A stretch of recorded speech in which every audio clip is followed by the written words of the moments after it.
Сәлем достар, сіздермен бірге көптен күткен сенбілік сұхбат бағдарламасы.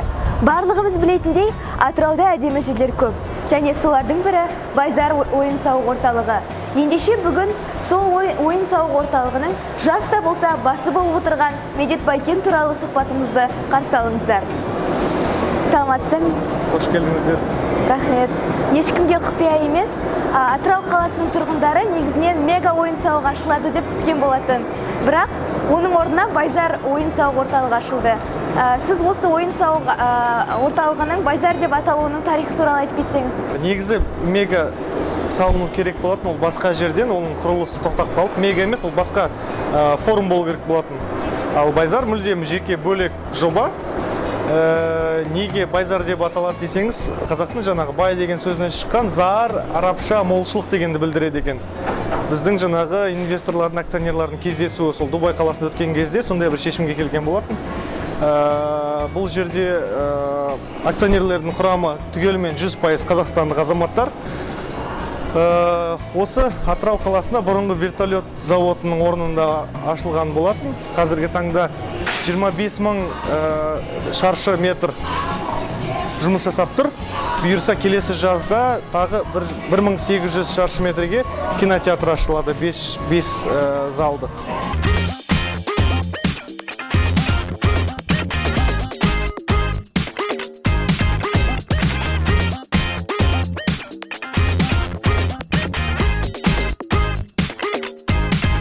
Байзар несімен мақтанады, көрсете кетсеңіз?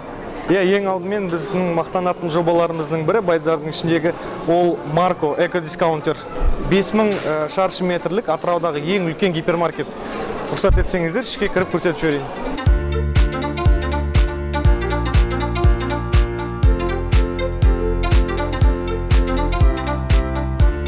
Қазіргі таңда дағдарысқа орай халықтың көбі шулап жатыр. Ал сіздің сауда орталығыңыз, соның ішінде осы Марко сауда орталығы қандай саясатты ұстанады? Жалпы Марко эко-дискаунтер өзінің аты айтып тұр. Эко-дискаунтер. Яғни біз экологичность, тазалық, табиғилықты ұстанамыз. Осы жерде сатылып жатқан тауарлардың 90% қазақстандық өнім. 5000 шаршы метрде бізде жалпы көлемі бір сменада, бір тәулікте 150-ден астам қызметкер жұмыс жасайды. 3 тәулікте сонда өзіңіз санай берсеңіз 450 адам осы тек Марко гипермаркеттің өзіне жұмыс жасайды.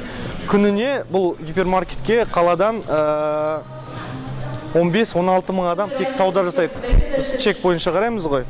Ал жалпы сауда орталығына Байзардың өзіне 20 мыңнан астам адам келеді. Кіреберістерде бізде нелер бар? Арнайы счетчиктеріміз бар. Ондай Байзар бойынша 12 счетчик орналасқан. Қай зонада қанша адам келеді, қанша адам сауда жасайды, соның барлығын көріп отырамыз. Алайда осындай ерен еңбекке қарамастан Атырау халқының көбісінің көңілінен Байзар шықпай жатыр. Оған қандай тұжырымдамаңыз бар? Менің ойымша әлі ондай баға беруге уақыт ерте, себебі ашылғанымызға бір 2 ай ғана болды. Жалпы сауда орталықтарының толыққанды қызметке жасап кетуіне 1 жыл уақыт керек, ең жоқ дегенде, аз дегенде. Оған мысал Хан Шатыр, Астанада Керуен, Алматыдағы мегалар болсын, әрқайсысы толыққанды жұмыс жасап кетуіне 1-1,5 жыл уақыт кетті.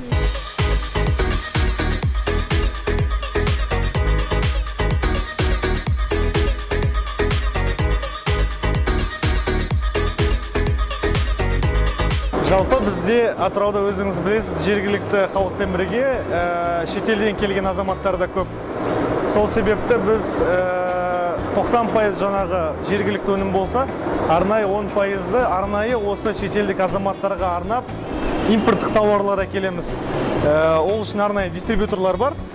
Голландиядан, Польшадан, немесе ақштан, жан-жақтан бізге жібереді. Ол жағынан гипермаркетте бізде қала бойынша ең үлкен ассортимент көрсетілген. Мысалы, шетелдерде кездесетін жаңғақ майы біздің Атырауда бар ма? Бізде отдельный бір блоктар бар.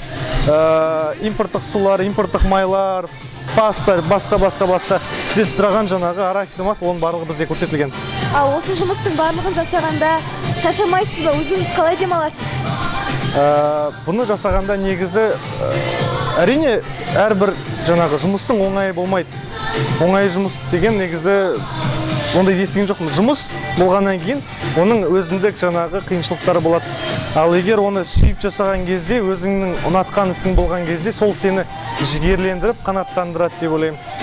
Бұлай аса қатты шаршай қоймаймын, себебі бізде командамыз үлкен. Басында ашылған кезде, ашылғанға дейін, оған дейінгі 1 жыл жаңағы күндіз-түні жұмыс жасадық. Бірақ қазір өзінің ақырындап қалпына келе жатыр. Жақсы мықты командамыз бар, профессионалдар мықты жаңағы үлкен жобаларда жұмыс жасаған кісілер бар.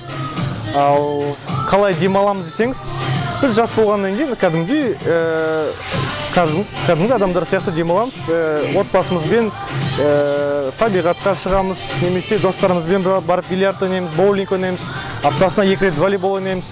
Сондай жаңағы сондай активитилардың өзі бізге жақсы бір разгрузка болады. Біздің мектептегі балаларға қандай тілектеріңіз бар? Тілектерім ең алдымен сапалы білім алғандарын қалаймын. Ол үшін жаңағы мысалға айтсақ, Назарбаев мектебінде өте мықты жағдай жасалған. Қандай керемет зәулім ғимараты бар, қандай мықты мұғалімдері бар.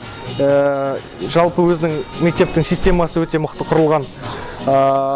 Балаларға тек қана сол беріп жатқан білімді толыққанды бойына сіңіріп, себебі осы біздің болашақ жаңағы, конечно, как бы банально не звучало дейді ғой, болашақ жастардың қолында деп айтып жатады, бірақ ол бос сөз емес, ол шынымен рас. Қазір заман өзгереді, адамдар өзгереді, сапалы біздің жастар, жаңағы білімді жастар ел тізгінін алып жатқан кезде, сол кезде еліміздің де деңгейі жоғарылай береді. Ол шынымен рас.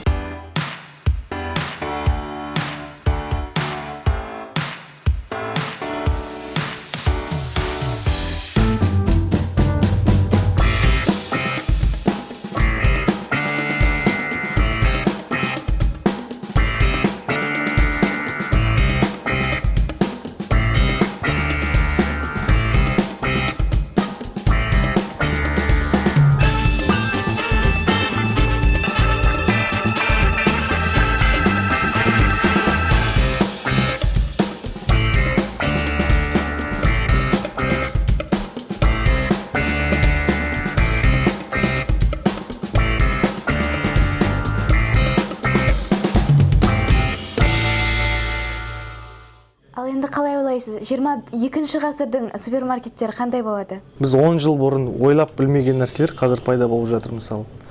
Ал келесі ғасырда не болатынын мен сіздерге жауап бере алмаймын.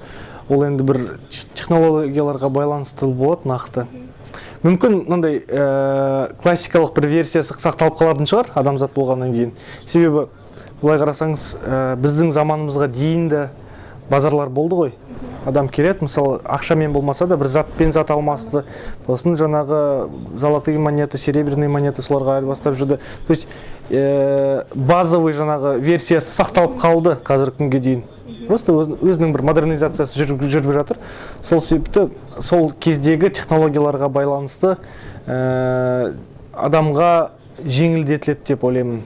Адам ешқашанда тамақ ішуді тоқтатпайды, адам ешқашанда дәріханаға барғанды тоқтатпайды, адам ешқашанда киінген тоқтатпайды. Ол нақты себебі адамға жылу керек, адамға тамақ керек, адамға денсаулық керек. Адам өмір сүруі бар болғанша жаңағы осы нәрселер өзінің стандартты күйінде қала береді деп ойлаймын негізі. Сұхбатыңызға көп рахмет. Олай болса, біздің мектептің журналын қабыл алсаңыз. Рахмет үлкен. Жұмыстарыңыз алға қарай өрлей берсін, мықты жақсы жобалар жасай беріңдер. Мектеп бітіргеннен кейін де тоқтамай, қай салада болса да, осындай жақсы жаңағы творчествомен айналысып, үлкен жетістіктерге жете беріңдер. Рахмет сізге. Және де біздің атымыздан мынандай кішкентай ғана сыйлық, Байзардай марка гипермаркетінің тәттілер сізге бағана сізбен бірге көрсеткен кулинаркадан. Рахмет үлкен. Қош сау болыңыздар. Келгендеріңізге рахмет.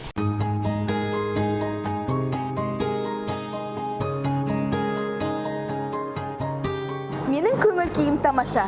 Сауда орталықтары адамның көңілін көтереді деп бекер айтпаған ғой. Әрине, ақшаң болса қалтаңда. Тамаша сүмбіде тамаша тұлғалармен кездескенше.